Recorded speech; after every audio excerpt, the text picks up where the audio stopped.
I think a lot of people have this completely backwards. They think the YouTube algorithm is holding them back, that it's against them, that it's picking favorites, that it's just not giving them their chance. And I get why it feels like that.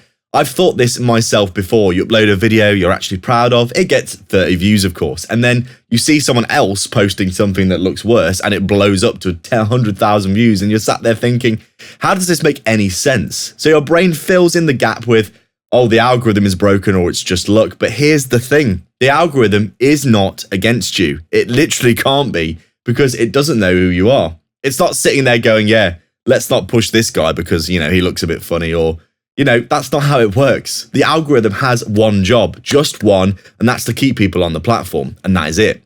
Not promoting big creators, not suppressing small ones. It's just which video is most likely to keep someone on the platform right now. That's the whole game. And once that clicks, a lot of things start to make a lot more sense, because now instead of thinking, why didn't my video get pushed? You start thinking, did this actually keep anyone watching?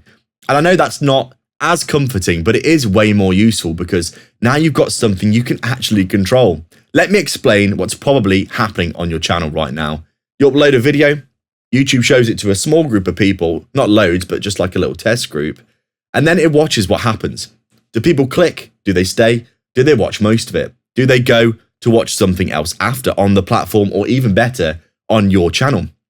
If the answer is yes, it will push it more. If the answer is no, it will slow down, it will withdraw. And that's it. There's no hidden agenda, no secret blacklist, no feedback. The YouTube algorithm isn't suppressing your channel. And I think this is where people get stuck quite a lot, because when a video doesn't perform, it feels like a rejection, like the platform is saying, you're not good enough, you look funny, or whatever. But really, it's just saying this just didn't hold attention enough. And that's a very different thing, because one is personal and the other is just a data point. And you can improve your videos, of course. I started noticing this when I stopped taking it personally, instead of going, why is YouTube not pushing me? Why does the algorithm hate me? I started asking, where are people dropping out of my videos? Why would someone click this but not stay? What would make this more engaging, start to finish? Can I keep people watching my video for a longer time? Better retention. And slowly, things started to shift for me. Not instantly, but it's a gradual, iterative process, because I was finally working with the system instead of fighting it and thinking it was against me. Because I was finally working with the system instead of against it. And this is the part that most people miss. The algorithm is trying to find people who will enjoy your content. It wants you to win. Because if your video keeps people watching, that's good for YouTube. That's what they want. So it has an incentive to push your content if it's good and keeps people on the platform. That's why when something works, it can scale really fast, because like I've said, you've probably seen it, a channel that's been getting barely any views and then suddenly one video takes off and it gets like 200,000 views. It's not luck. That's alignment of niche, audience, and good retention. That's all you need. The video matched the audience responded well, so YouTube kept pushing it. Same system, but nothing changed.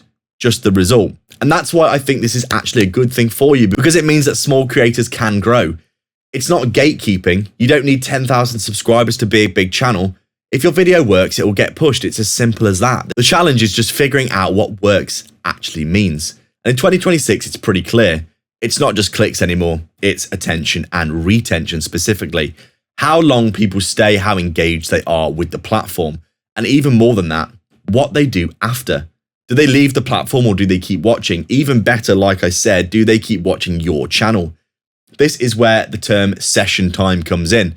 And this is where you can start using the algorithm to your advantage. Instead of making random videos, you make videos that are connected. Same niche, same type of viewer. So when someone watches one video, it will naturally lead into another one. So you're not just getting views, you're actually building session time. If they watch 2 or 3 videos in a row, that is really good for the algorithm. That's exactly what YouTube is looking for, and it will push you more because of it. You see how that flips things around in your head? It's not why isn't YouTube helping me, it's how do I make it easier for YouTube to push me? That is the shift in mindset that you need to have. And honestly, once you see it like that, it becomes a lot less frustrating, because you're no longer just guessing and throwing things into the void and hoping. You're improving one thing at a time.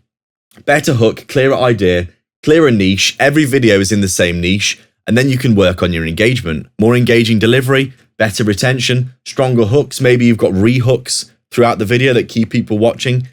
I find that sectionality in your videos can help this, by the way. Little side note, do like, 7 things I wish I knew about YouTube before I started. And then people will tend to, watch through to 7 because it's, you've just got that iterative little tidbit for you anyway. But these small changes on your channel, they will stack. And eventually, something will start to click. One video will perform better than the rest, and then another. And now the algorithm has something to work with because they've identified niche with audience. And it'll understand your content more, your audience more, and your growth will start to feel less random then. It isn't easy, but it is more predictable, and it's something that you can build on.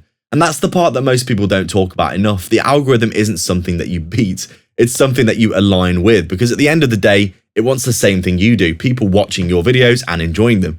So if you focus on that, actually making videos that people want to watch, you're already on the same side. And if it feels like this isn't working for you right now, it's not because the algorithm is against you. It's just because it hasn't found the right audience for your content yet, or your content hasn't fully clicked yet, both of which you can change, and usually do, if you stick with it long enough to figure it out. So yeah, the algorithm isn't your enemy. If anything, it's the thing that gives you a chance. You just need to give it something that's worth pushing. Watch the video on screen, and I thank you for watching.